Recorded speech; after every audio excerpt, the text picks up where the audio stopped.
ಇತ್ತೀಚಿನ ಸಂಚಿಕೆಗಳನ್ನು ಜಾಹೀರಾತಿನ ಕಿರಿಕಿರಿ ಇಲ್ಲದೆ ನೋಡಿ.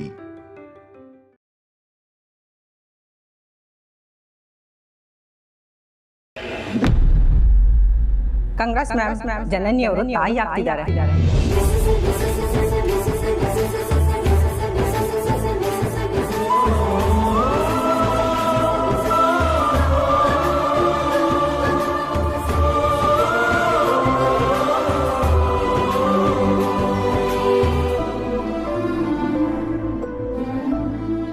ಜನನಿ, ಜನನಿ, ಕಂಗ್ರ್ಯಾಚುಲೇಷನ್ಸ್. ಥ್ಯಾಂಕ್ ಯು ಅತ್ತೆ.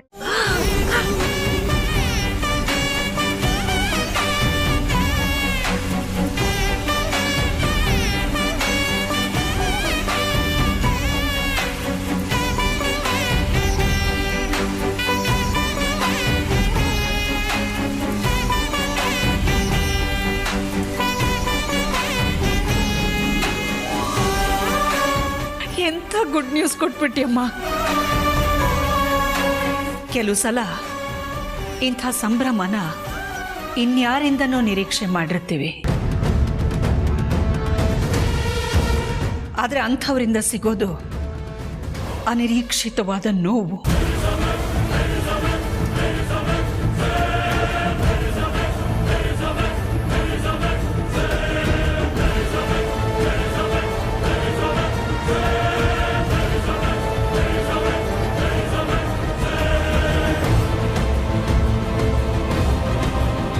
ಆದರೆ ನಿನ್ನ ವಿಷಯದಲ್ಲಿ ಹಾಗಾಗಲಿಲ್ಲ. ತುಂಬ ತುಂಬ ಖುಷಿ ಆಗ್ತಿದೆ ಜನನಿ, ತುಂಬ ಸಂತೋಷ ಆಗ್ತಿದೆ. ಕೆಲವರು ಮನೆ ಒಡೆಯಕ್ಕೆ ನೋಡ್ತಾರೆ, ಆದರೆ ನೀನು ಮನೆ ಬೆಳೆಸ್ತಾ ಇದೀಯಾ, ಮನೆತನನ ಬೆಳೆಸ್ತಾ ಇದೀಯಾ. ಅರಸನ ಕೋಟೆಗೆ ತಕ್ಕ ಸೊಸೆ ಅಂದ್ರೆ ನೀನೇನಮ್ಮ, ನೀನೇ.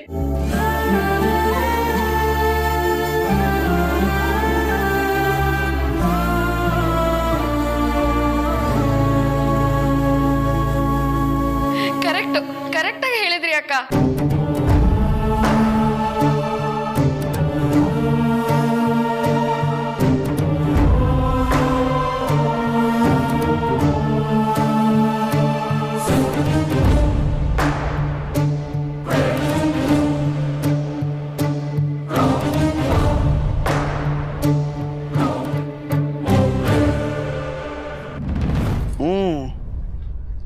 ನೀನೇನಲ್ಲೋ ಪಾರು ಎಲ್ಲೋದ್ಲು? ಅರ್ಸನ್ ಕೋಟೆಗೆ ಹೋದ್ಲು ಬಾಬಾ. ಲವ್ ನಿನಗಲ್ಲ, ಒಂದ್ ನಿಮಿಷ ಇರು. ಅರ್ಸನ್ ಕೋಟೆಗೆ ಏನಕ್ಕೆ ಹೋದ್ಲು?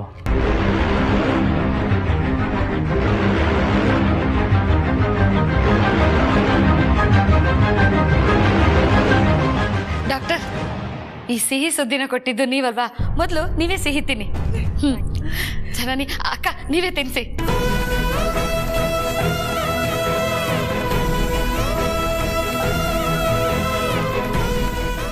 ಭಾವ ತಗೊಳ್ಳಿ. ಚೆನ್ನಪ್ಪ ತಗೋ, ಪಾಪ ಬರ್ತಿದೆ ನಮ್ಮ ಮನೆಗೆ. ತಗೋ ಜಯ. ನಾನು 2 ತಿನ್ಬೇಕು.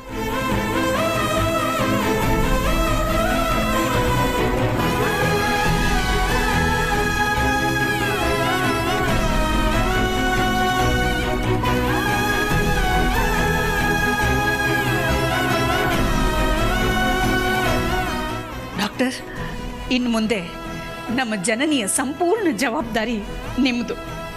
ಅವಳಿಗೆ ಅದು ಏನೇನು ಟ್ರೀಟ್ಮೆಂಟ್ ಕೊಡಬೇಕೋ ಎಲ್ಲನೂ ಕೊಡಿ. ಯೋಗ ಮಾಡಿಸಿ.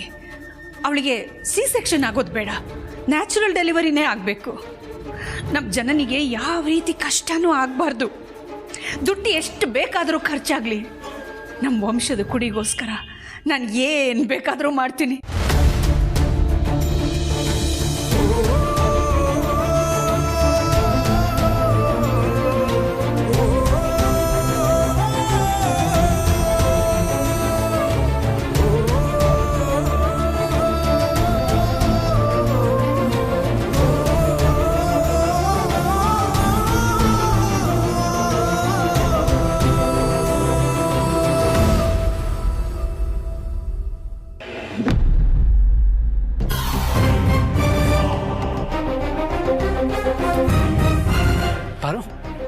ಅರಸನಕೋಟೆಗೆ ಹೋಗಿದ್ಯಂತೆ, ಯಾಕೆ?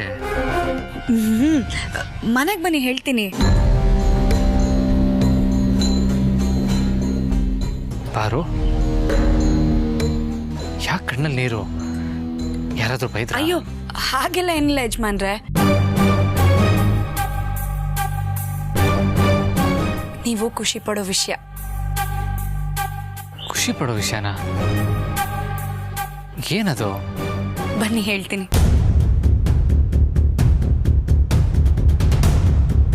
ಓಕೆ ಮೇಡಮ್, ನಾನು ಹೊರಡ್ತೀನಿ. ಹೊರಡೋದಷ್ಟೇ ಅಲ್ಲ, ಅವಾಗ ಬಂದು ನಮ್ಮ ಜನರನ್ನ ಚೆಕ್ ಮಾಡ್ತಾ ಇರಬೇಕು. ಆಯ್ತು, ಖಂಡಿತ.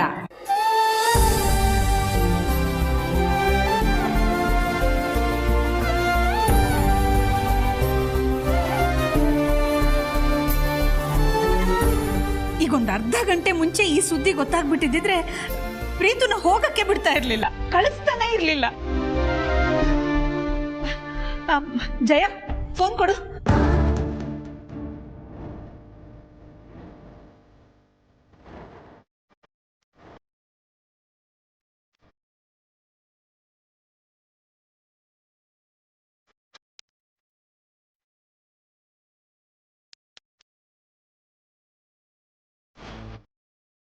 ಪ್ರೀತು ಕಾಲ್ ಕನೆಕ್ಟೇ ಆಗ್ತಿಲ್ಲ. ಅಖಿಲ, ನೀನು ಕಾಲ್ ಟ್ರೈ ಮಾಡ್ತಾನೆ ಇರು. ಅವ್ನು ಸಿಕ್ಕಿದ ಕೂಡಲೇ ಅವನ್ನ ವಾಪಸ್ ಬರೋಕ್ಕೆ ಹೇಳು. ಕಾನ್ಫರೆನ್ಸ್ಗೆ ಅವನ ಬದಲು ನಾನು ಹೋಗ್ತೀನಿ. ಮಾವ, ನೀವು ಹೋಗೋದು ಬೇಡ. ನಿಮ್ಮ ಆರೋಗ್ಯ ದೃಷ್ಟಿಯಿಂದ ನೀವು ಮನೇಲಿರೋದೇ ಒಳ್ಳೇದು. ನನ್ನ ನೋಡ್ಕೊಳ್ಳೋದಕ್ಕೆ ನೀವೆಲ್ಲರೂ ಇದ್ದೀರಲ್ವಾ? ಪ್ರೀತು ಹೋಗಿರೋ ಕೆಲಸ ಮುಗಿಸ್ಕೊಂಡೇ ಬರಲಿ ಬಿಡಿ. ಬೇಡಮ್ಮ, ನನಗೇನು ಆಗಿಲ್ಲ, ನಾನು ಚೆನ್ನಾಗೇ ಇದ್ದೀನಿ. ಇಂಥ ಹೊತ್ತಲ್ಲಿ ಅವ್ನು ನಿನ್ನ ಜೊತೆ ಇರಬೇಕು. ಅಖಿಲ, ನಾನು ಹೊರಡ್ತೀನಿ.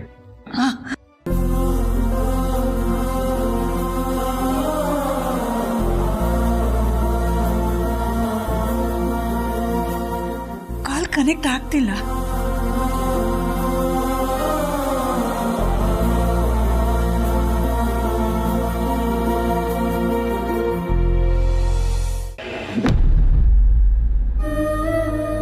ಪಾರು, ಅಲ್ಲ ಹೇಳ್ದೆ ಕೇಳ್ದೆ ಅರಸನಕೋಟೆಗೆ ಹೋಗಿದ್ದೆ.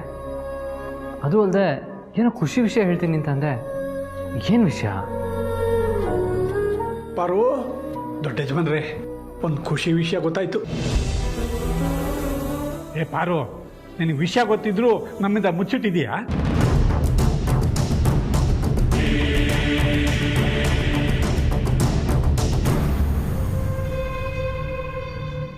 ದೊಡ್ಡ ಯಜಮಾನ್ರೆ, ಅರಸನಕೋಟೆನ ಬೆಳಗೋದಕ್ಕೆ ಆ ವಂಶದ ಕುಡಿ ಬರ್ತಿದೆ.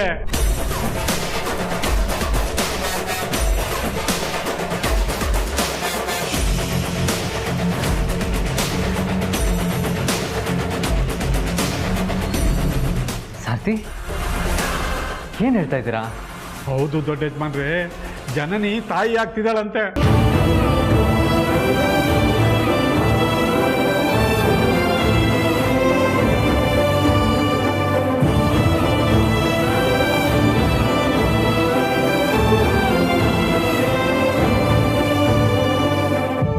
ಹೌದಾ? ಅಂದರೆ ನಾನು ದೊಡ್ಡಪ್ಪ ಆಗ್ತಾ ಇದ್ದೀನಿ, ಪಾರು ನೀನು ದೊಡ್ಡಮ್ಮ ಆಗ್ತಾ ಇದೆಯಾ?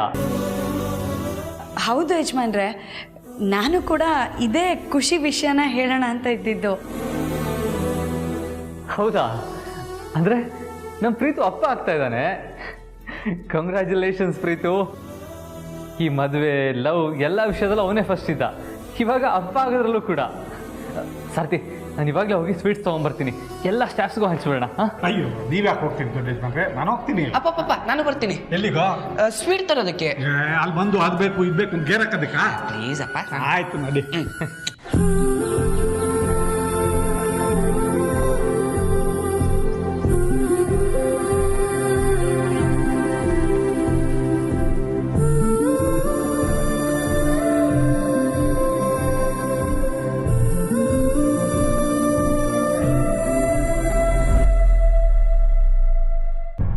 ಜನನಿ, ನಿನಗೋಸ್ಕರ ನಿನಗಿಷ್ಟ ಅಂತ ನನ್ನ ಕೈಯಾರ ಪಾಯಸ ಮಾಡಿದ್ದೀನಿ, ತಿನ್ನಮ್ಮ. ಹೇಗಿದೆ? ತುಂಬ ಚೆನ್ನಾಗಿದೆ ಅಂತ. ನೋಡಮ್ಮ ಜನನಿ, ಇನ್ಮೇಲೆ ನೀನಾಗಿ ನೀನೇ ಯಾವ ಕೆಲಸನೂ ಮಾಡಕ್ಕೆ ಹೋಗಬಾರ್ದು. ಮನೆ ತುಂಬ ಕೆಲಸದವರಿದ್ದಾರೆ, ನಿನಗೇನೇ ಬೇಕಾದರೂ ನನ್ನ ಹತ್ರ ಕೇಳು, ನಾನು ತಂದು ಕೊಡ್ತೀನಿ. ಭಾರ ಎತ್ತೋ ಕೆಲಸ ಅಂತೂ ಖಂಡಿತ ಮಾಡಬಾರ್ದು, ಆಯಿತಾ?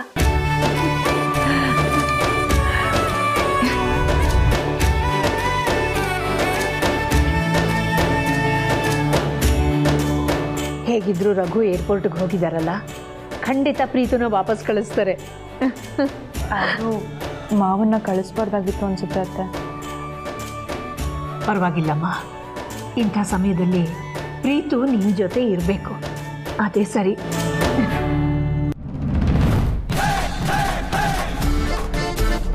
ಫ್ರೆಂಡ್ಸ್ ಬನ್ನಿ.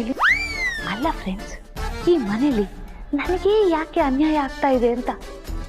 ಹಿರಿ ಮಗ ಸೊಸೆ ಮನೆಯಿಂದ ಆಚೆ ಹೋದ್ರು, ಹಾಗೆ ಕಿರಿ ಮಗ ಸೊಸೆರ ಬಗ್ಗೆ ಅಕ್ಕನ ಹತ್ರ ಏನಾದರೂ ಚಾಡಿ ಹೇಳ್ಕೊಟ್ಟು ಅವ್ರನ್ನೂ ಈ ಮನೆಯಿಂದ ಹೊರಗಾಕಿ ಈ ಅರಸನ ಕೋಟೆಯಲ್ಲಿ ನಾನೇ ಮೆರಿಬೇಕು ಅಂತಿದ್ದೆ. ಆದರೆ ಆ ಜನನಿ ಹೊಟ್ಟೆಲಿ ಹೊಸ ವಿಕೆಟ್ ಬೇರೆ. ಅಯ್ಯೋ, ಅಮ್ಮ ಮಕ್ಕಳ ಮಧ್ಯೆ ತಂದು ಹಾಕಿ ಇಡೀ ಅರಸನ ಕೋಟೆಗೆ ನಾನೇ ಅರಸಿ ಆಗಬೇಕು ಅಂತ ಹಗಲ್ಗನಸು ಕಾಣ್ತಾ ಇದ್ದೆ. ಅದು ನನ್ಸಾಗಲ್ಲ ಅನ್ಸುತ್ತೆ. ಪ್ರೀತುನೇ ಬಂದ ಅನ್ಸುತ್ತೆ.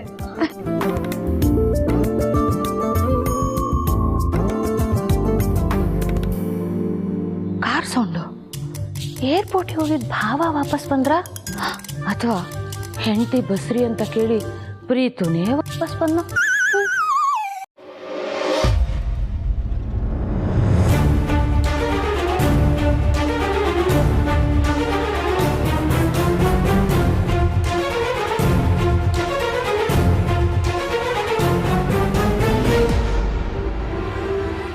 ರಘು, ಪ್ರೀತು ಸಿಗ್ಲಿಲ್ವಾ? ಇಲ್ಲ ಅಖಿಲ, ಸಾರಿ ಕಣಮ್ಮ ಜನನಿ. ಸಿಕ್ಕಾಪಟ್ಟೆ ಟ್ರಾಫಿಕ್ ಇತ್ತು. ನಾನು ಹೋಗೋ ಅಷ್ಟರಲ್ಲಿ ತಡ ಆಯಿತು. ಏರ್ಪೋರ್ಟ್ ರೀಚ್ ಆಗೋ ಅಷ್ಟರಲ್ಲಿ ಫ್ಲೈಟ್ ಹೋಗಿಬಿಟ್ಟಿದೆ.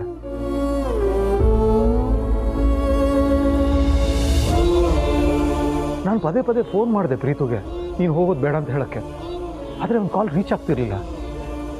ಸಾರಿ ಕಣಮ್ಮ. ಅಯ್ಯೋ ಮಾವ, ನೀವ್ಯಾಕೆ ಸಾರಿ ಕೇಳ್ತಾ ಇದ್ದೀರಾ? ನನಗೋಸ್ಕರ ಯಾಕೆ ಇಷ್ಟೊಂದು ತೊಂದರೆ ತೊಗೊಳೋದಕ್ಕೆ ಹೋದ್ರಿ? ಪ್ರೀತು ಹೋಗಿರೋ ಕೆಲಸ ಮುಗಿಸ್ಕೊಂಡೇ ಬರಲಿ ಬಿಡಿ. ಅದು ಅಲ್ಲದೆ ನಾನೇನಿಲ್ಲಿ ಒಬ್ಬಳೇ ಇಲ್ವಲ್ಲ, ನೀವೆಲ್ಲರೂ ನನ್ನ ಜೊತೆ ಇದ್ದೀರಾ. ಹಾಂ, ಮತ್ತೆ ನಾನು ಜೊತೆಲಿದ್ದೀನಲ್ಲ. ಸರಿ ಕಣಮ್ಮ, ಅವನು ಫೋನ್ ಮಾಡಿದಾಗ ವಿಷಯ ತಿಳಿಸಿದ್ರೆ ಆಯಿತು. ಮೊದಲು ನಿಮ್ಮ ಅಪ್ಪನಿಗೆ ಫೋನ್ ಮಾಡಿ ವಿಷಯ ತಿಳಿಸು, ಖುಷಿ ಪಡ್ತಾನೆ. ಸರಿ.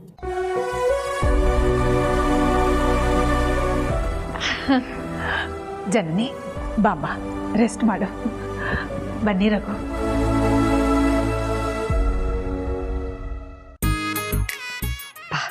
ಸತ್ಯ, ಆ ಪ್ರೀತು ವಾಪಸ್ ಬರಲಿಲ್ಲ. ಅವನೇನಾದರೂ ಬಂದು ಇವರಿಬ್ರು ಖುಷಿಯಲ್ಲಿ ಕುಣಿದಾಡೋದನ್ನ ನನ್ನ ಕೈಲಿ ನೋಡಿ ಸಹಿಸ್ಕೊಳಕ್ ಆಗ್ತಾನೆ ಇರಲಿಲ್ಲ. ಅಂತೂ ಅರಸನ ಕೋಟೆ ವಿಷಯದಲ್ಲಿ ನಾವು ಅನ್ಕೊಂಡಿದ್ಕಿಂತ ಚೆನ್ನಾಗೇ ನಡೀತು. ಇನ್ಮೇಲೆ ಮೋನಿಕಾಗಲ್ಲೇನು ಕೆಲಸ ಇಲ್ಲ ಬಿಡು. ಇದ್ರು ಅಲ್ಲಂತೂ ಅವಳನ್ನ ಯಾರು ಇರಿಸ್ಕೊಳ್ಳೋದಿಲ್ಲ ಬಿಡು. ನೀನು ಅವಳಿಗೆ ಫೋನ್ ಮಾಡಿ ವಾಪಸ್ ಬರಕ್ಕೆ ಹೇಳು. ಸಾರಿ ಸರ್, ಅದು ಸ್ವಲ್ಪ ಪರ್ಸ್ನಲ್ ಇಶ್ಯೂಸಿಂದ ಇನ್ವಾಲ್ವ್ ಆಗೋಕ್ಕಾಗಿರಲಿಲ್ಲ. ನೋ ಸರ್, ನೋ, ಇನ್ಮೇಲೆ ಖಂಡಿತ 100% ಕೊಡ್ತೀವಿ. Sure. Thank you sir, thank you. Varun, ಊಟ ರೆಡಿ ಇದೆ ಬಾ. ರೆಡಿನಾ?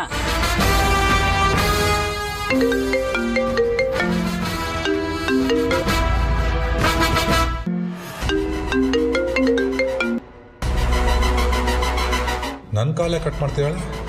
ಮತ್ತೆ ಕಾಲ್ ಮಾಡು.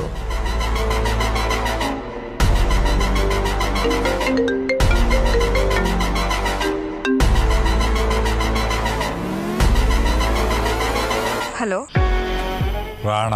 ಗೊತ್ತಾಯ್ತು, ಹೇಳಿ ಸರ್. ಹೇಳೋದಕ್ಕೆ ಏನೂ ಉಳಿದಿಲ್ಲ, ಒಂದು ನಿಮಿಷ ಇರು. ನಿನಗೆ ವಯಸ್ಸಿದ ಕೆಲಸ ಮುಗೀತು, ನೀನೀಗ ಅಲ್ಲಿಂದ ಹೊರಡ್ಬೋದು. ಹೊರಟು ಬಂದಾಯ್ತು ಮೇಡಮ್.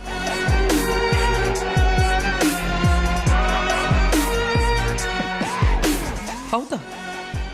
ಮತ್ತೆ ನಮ್ಗೆ ಯಾಕೆ ಇನ್ಫಾರ್ಮ್ ಮಾಡಿಲ್ಲ? ಕೆಲಸ ಆದ್ಮೇಲೆ ಕೊಡ್ತೀವಿ ಅಂತ ಹೇಳಿ ದುಡ್ಡು ಕೇಳಲಿಲ್ಲ? ನನಗೆ ನಿಮ್ ಯಾವ ದುಡ್ಡು ಬೇಕಾಗಿಲ್ಲ.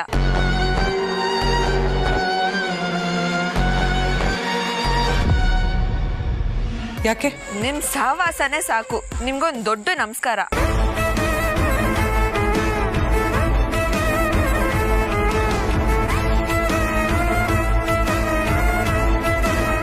ಯಾಕೆ ಅರಸನ್ ಕೋಟೆ ನೀರು ಕುಡಿದ್ಮೇಲೆ ಚೇಂಜ್ ಆಗ್ಬಿಟ್ಯಾ?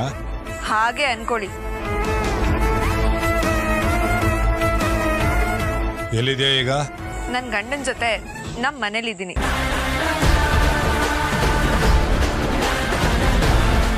ಏನು ನಿನ್ನ ಗಂಡನ ಜೊತೆ ಅಲ್ಲ, ಅದು ನಿನ್ನ ಮನೆಯಲ್ಲಿ? ನೀನು ಅರಸನಕೋಟೆಯಿಂದ ಯಾವಾಗ ಹೊರಟೆ? ಅದೆಲ್ಲ ಬೇಡದೇ ಇರೋ ವಿಷಯ. ಇನ್ಮೇಲೆ ನನ್ನ ನಿಮ್ಮ ವ್ಯವಹಾರ ಮುಗೀತು. ಇನ್ಮೇಲೆ ನೀವ್ಯಾರೋ ನಾನು ಯಾರೋ. ಇನ್ಮೇಲೆ ನನ್ನ ಕಾಂಟ್ಯಾಕ್ಟ್ ಮಾಡೋದಾಗ್ಲಿ ಫೋನ್ ಮಾಡೋದಾಗ್ಲಿ ಮಾಡಬೇಡಿ.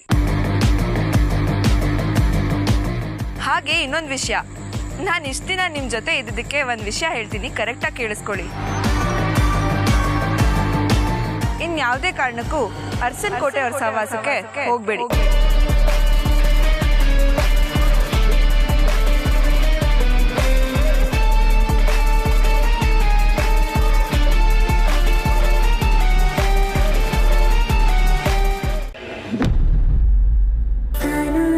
ಸಾರ್ಥಿ ಎಂಥ ಖುಷಿ ವಿಷಯ ಹೇಳಿದ್ರಲ್ವಾ ಪಾರು. ಛೇ, ಇಂಥ ಟೈಮಲ್ಲೇ ಪ್ರೀತು ದುಬೈಗೆ ಹೋಗ್ಬಿಟ್ಟಿದ್ದಾನೆ. ಇಂಥ ಸಂದರ್ಭದಲ್ಲಿ ಗಂಡ ಜೊತೆಗೆ ಇರಲಿ ಅಂತ ಹೆಂಡತಿ ಬಯಸ್ತಾಳೆ ಅಲ್ವಾ. ಛೇ, ಪ್ರೀತು ಜನಗೆ ಕಾಲ್ ಮಾಡಿ ವಿಶ್ ಮಾಡಬೇಕು ಅಂತ ಅನ್ನಿಸ್ತದೆ. ಆದರೆ ನಾವಿವಾಗ ಆ ಪರಿಸ್ಥಿತಿಲಿ ಇಲ್ಲ ಅಲ್ವಾ.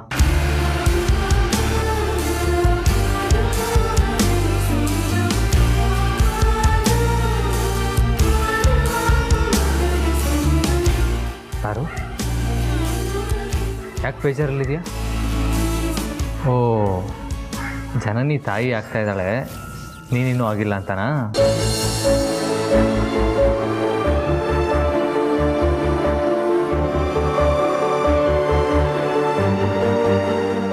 ಇಲ್ಲ ಯಜಮಾನ್ರೆ, ನಾನು ತಾಯಿ ಆಗ್ತಾ ಇದ್ದೀನಿ. ಆದರೆ ಈ ವಿಷಯ ಹೇಳೋ ಸಂದರ್ಭ ಇನ್ನೂ ಬಂದಿಲ್ಲ.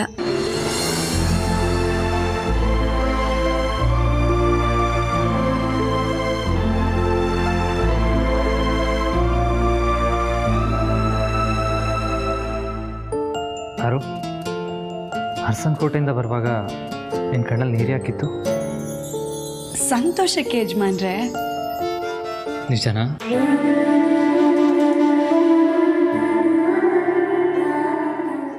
ಸುಳ್ಳು ಅಂದರೆ ನಿಮಗೆ ಬೇಜಾರಾಗುತ್ತೆ ಯಜಮಾನ್ರೆ. ಖುಷಿ ಕ್ಷಣದಲ್ಲಿ ಅತ್ಯಮ್ಮನ ಮುಂದೆ ನನಗೆ ಅವಮಾನ ಆಯಿತು ಅಂತ ಹೇಳಿ ನಿಮ್ಮ ಮನಸ್ಸಿಗೆ ಯಾಕೆ ನೋವು ಕೊಡಲಿ? ಅರಸನಕೋಟೆಗೆ ಏನಕ್ಕೆ ಹೋಗಿದ್ದೆ? ಗಣಿ ಬಂದು ಅರಸನಕೋಟೆಗೆ ಡಾಕ್ಟ್ರು ಬಂದಿದ್ದಾರೆ ಅಂದ. ಅದಕ್ಕೆ ನಾನು ಗಾಬರಿಯಾಗಿ ಓಡೋದೆ. ಆವಾಗಲೇ ನಂಗೆ ಗೊತ್ತಾಗಿದ್ದು ಜನನಿ ತಾಯಿ ಆಗ್ತಿದ್ದಾಳೆ ಅಂತ. ದೂರದಿಂದನೇ ನೋಡಿ ಖುಷಿಪಟ್ಟೆ. ಆ ವಿಷಯ ಹೇಳೋದಕ್ಕೆ ನನ್ನ ಹತ್ರ ಮಾತಾಡಬೇಕು ಅಂತ ಅಂದ್ಯಾ?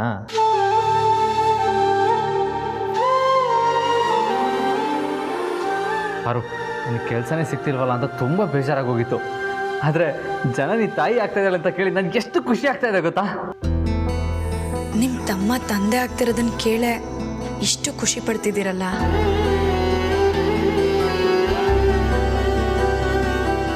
ಒಂದು ವೇಳೆ ನೀವೇ ತಂದೆ ಆದ್ರೆ?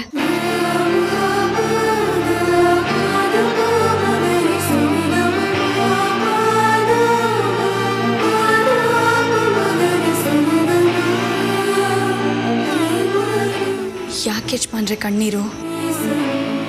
ನಿನ್ನ ಮಾತು ಕೇಳಿ ಸಂತೋಷಕ್ಕೆ ಕಣ್ತುಂಬ ಬಂತು ಪಾರು. ಯಾವುದೇ ಗಂಡಂಗಾಗಲಿ ನಾನು ತಂದೆ ಆಗ್ತಿದ್ದೀನಿ ಅನ್ನೋದು ಗೊತ್ತಾದರೆ ಅವನಿಗೆ ಎಲ್ಲರಿಗಿಂತ ಮೊದಲು ಹೆಚ್ಚು ಖುಷಿ ಆಗುತ್ತೆ. ಆ ದಿನ ಅವನ ಜೀವನದಲ್ಲಿ ಅತ್ಯಂತ ಮಹತ್ವದಾಗಿರುತ್ತೆ.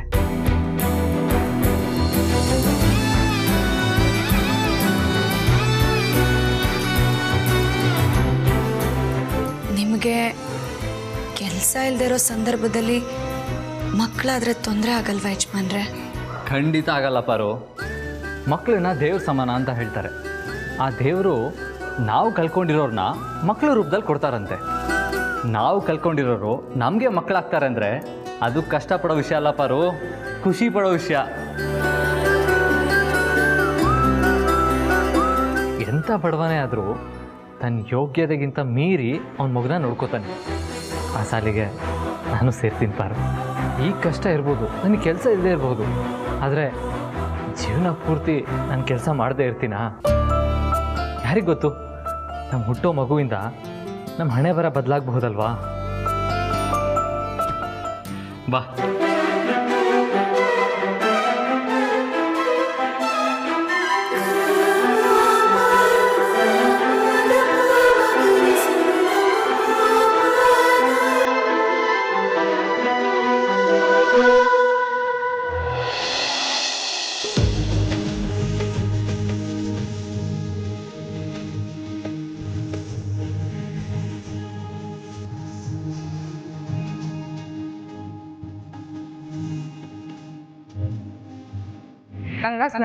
ಜನನಿಯವರು ತಾಯಿ ಆಗಿದ್ದಾರೆ.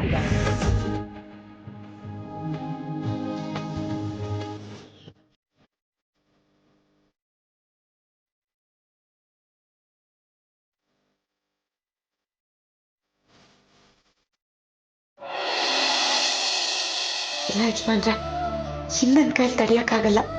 ಮಕ್ಕಳನ್ನ ದೇವ್ರಂತಿರೋ ನೀವು ತಂದೆ ಆಗ್ತಿರೋ ವಿಷಯ ಅದೆಷ್ಟು ಖುಷಿ ಕೊಡ್ಬೋದು ನಿಮಗೆ, ಹೇಳಿಬಿಡ್ತೀನಿ.